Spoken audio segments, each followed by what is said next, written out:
Next आपके पास क्या है, नेक्स्ट है Ka एंड Kb।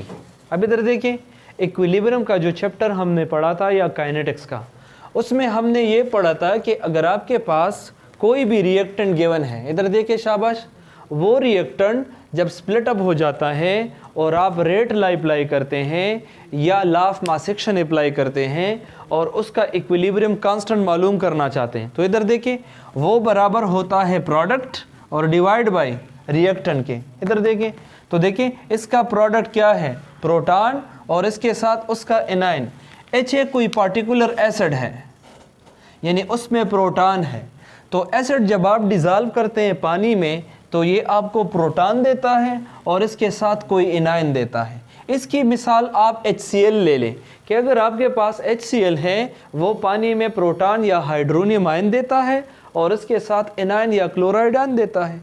तो अगर इक्विलिब्रियम कांस्टेंट पे आपने एसिड पानी में डिज़ोल्व किया है तो वो एसिड जो है आयनाइज होता है, लेकिन अगर वो दोबारा आपस में मिलता है तो रिवर्स डायरेक्शन में आएगा।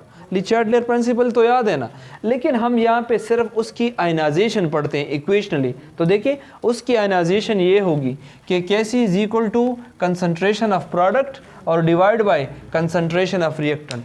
अब आप मुझे ये बताइए कि ये जो एसिड आपने लिया है और आपने उसको पानी में डिज़ोल्व किया है, तो देखिए इसको मैं अगर यहाँ मल्टीप्लाई करूँ इस HA को, समझ आ रहे हैं, और यहाँ पे भी मल्टीप्लाई करूँ तो ये दोनों कैंसिल हो जाएंगे और ये जो ओरिजिनल एसिड की क्वांटिटी है और मल्टीप्लाई बाय Kc है, इससे एक नया कांस्टेंट बनेगा। अब इधर देखिए, हम एज्यूम करते हैं कि हमने कोई एसिड लिया है और एसिड को पानी में डिज़ोल्व किया है और सपोज़ वो एसिड प्रोटोनेट तो होता है लेकिन एसिड की कंसंट्रेशन में बहुत कम चेंज आता है। याद है ना आप लोगों को, एसिड की कंसंट्रेशन में बहुत कम चेंज आता है, तो ओवरऑल उसकी आयनाइजेशन बहुत कम होती है। अगर आप दो वाटर मॉलिक्यूल कंसिडर करें तो एक वाटर मॉलिक्यूल को एज अ एसिड कंसिडर करें और दूसरे वाटर मॉलिक्यूल को एज अ बेस कंसिडर करें, तो एक वाटर मॉलिक्यूल प्रोटॉन देता है और दूसरा वाटर मॉलिक्यूल प्रोटॉन लेता है, लेकिन ओवरऑल उनकी इक्विलिब्रियम रिमेन कांस्टेंट। एक प्रोटॉन देता है, दूसरा प्रोटॉन लेता है, लेकिन वाटर की जो आयनाइजेशन है ना वो बहुत कम है। आम कंडीशन पे, एसटीपी कंडीशन पे वाटर आम हालत में आपको आयनाइज तो नहीं मिलता ना, उसकी आयनाइजेशन बहुत कम है, तो हम कहते हैं कि अगर वाटर को एज एन एसिड और बेस कंसिडर किया जाए, वाटर की आयनाइजेशन कम है तो वाटर में ओवरऑल इतना चेंज नहीं आता। हम सपोज करते हैं वाटर के 1 मिलियन एटम्स हैं और सपोज उसमें 4 एटम आयनाइज हो के ये बनाते हैं, तो वाटर के ओवरऑल मॉलिक्यूल में कोई ख़ास चेंज नहीं आता। तो हम कहते हैं सपोज ये जो वाटर या एसिड आपने कंसीडर किया है इसकी कंसंट्रेशन कांस्टेंट है, तो देखिए ये भी कांस्टेंट और ये भी कांस्टेंट, इन दोनों को जब आप मल्टीप्लाई करते हैं तो एक और कांस्टेंट बनता है और उस कांस्टेंट को कहते हैं एसिड आयनाइजेशन कांस्टेंट। क्या चीज़ कहते हैं? एसिड आयनाइजेशन कांस्टेंट, और इसको Ka बोलते हैं, यानी एसिड आयनाइजेशन कांस्टेंट। इसी तरह कोई बेस है या वाटर खुद एज अ बेस है, तो देखिए वाटर अगर खुद एज अ बेस है तो ये हाइड्रोक्सिल आयन देता है और साथ में कोई पॉजिटिव पार्ट भी देता है, क्योंकि बेस में एसिड बनने की भी पॉसिबिलिटी होती है, conjugate acid in base concept. अगर ये वाटर मॉलिक्यूल आयनाइज होता है तो आम कंडीशन पे इसकी बहुत कम आयनाइजेशन होती है। अगर आयनाइजेशन बहुत कम है तो हम कह सकते हैं कि ये जो वाटर है या बेस है इसकी कंसंट्रेशन में कोई खातिर ख्वाह चेंज नहीं आता। तो या इस साइड पे भी मल्टीप्लाई करें और ये जो है आप इस साइड पे भी मल्टीप्लाई करें। अब देखिए कांस्टेंट मल्टीप्लाई बाय कांस्टेंट, इससे जो कांस्टेंट आता है उसको बेस आयनाइजेशन कांस्टेंट कहते हैं और इसको सिंपली Kb कहते हैं। अब इधर देखिए, और ये बराबर है इनटू दिस आयन और ये इस आयन पे। समझ आ रहा है कि नहीं आ रहा? अब देखिए ये है एसिड आयनाइजेशन कांस्टेंट और ये है बेस आयनाइजेशन कांस्टेंट। तो पहला टेक्निकल पॉइंट इधर देखिए, अगर आप चाहते हैं कि Ke की वैल्यू ज़्यादा हो तो आयनाइजेशन ज़्यादा होनी चाहिए। समझ आ रहे? तो तो अगर आयनाइजेशन ज़्यादा होगी एसिड का स्ट्रेंथ क्या होगा, ज़्यादा होगा। अगर कोई एसिड है और वो पानी में प्रोटॉन जल्दी देता है, ज़्यादा देता है, आसानी के साथ देता है, तो आयनिक प्रोडक्ट ज़्यादा होगी ना, तो के की वैल्यू क्या होगी, ज़्यादा होगी। तो अगर के वैल्यू ज़्यादा है इसका मतलब है एसिड का आयनाइजेशन ज़्यादा है, इसका मतलब है उसका स्ट्रेंथ ज़्यादा है। अब समझ आ रहा है कि नहीं आ रहा?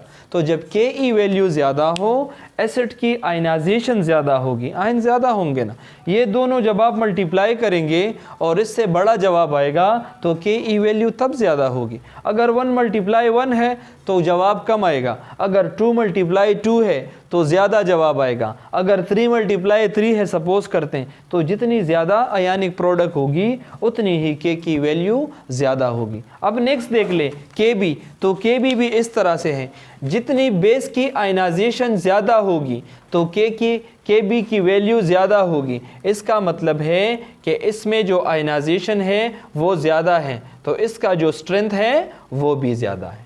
समझ आ रहा है कि नहीं आ रहा? लेकिन एक पॉइंट हमेशा नोट कर ले, वो ये है कि के और के बी एक दूसरे के इनवर्स रिलेशन में है। हमेशा याद रखिएगा, जब आप कहें कि कोई एसिड है और उसकी के की वैल्यू ज़्यादा है तो उसकी के बी की वैल्यू क्या होगी, कम होगी। और अगर आप कहें कोई बेस है उसकी के बी की वैल्यू ज़्यादा है तो के की वैल्यू क्या होगी, कम होगी ना। इधर देखें, मैं कहता हूँ एक एसिड है और इसकी के की वैल्यू ज़्यादा है, मतलब आयनाइजेशन ज़्यादा है, एसिडिक स्ट्रेंथ क्या है, ज़्यादा है, तो उसकी के बी वैल्यू क्या होगी, कम होगी। समझ आ रहे कि नहीं आ रहा?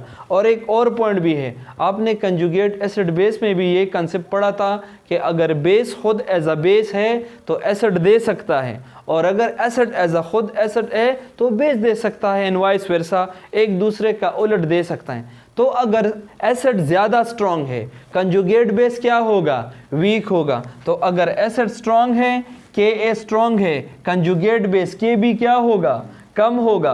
अगर बेस स्ट्रॉन्ग है तो के बी ज़्यादा है और के क्या है, ये कम है। तो मकसद ये है कि ये हमेशा एक दूसरे के इन्वर्स में पाए जाते हैं। इसके साथ जो है ये भी ख़त्म हो जाता है। अगर आपके पास सपोज़ एक एसिड है तो एसिड के लिए है के की वैल्यू। तो देखिए, ये एसिड जब आप पानी में डिज़ाल्व करते हैं तो ये चूँकि पानी से ज़्यादा एसिडिक है तो पानी एज अ बेस काम करता है, पानी ये प्रोटॉन लेता है। तो इधर देखिए, ये अपना प्रोटॉन एसिड जो है अपना प्रोटॉन डोनेट करेगा और ये एक्सेप्ट करेगा, तो ये H3O में कन्वर्ट हो जाएगा और कंजुगेट बेस में। अब इधर देखिए, HCl जब पानी में डिज़ाल्व होता है तो ख़ुद ये एक स्ट्रॉन्ग एसिड है, लेकिन इसका जो कंजुगेट बेस बनता है वो कौन सा है, वीक है। तो हम कहते हैं कि एसिड की अगर के की वैल्यू ज़्यादा है तो के बी की वैल्यू क्या है, कम है, वो एज अ बेस काम नहीं करता।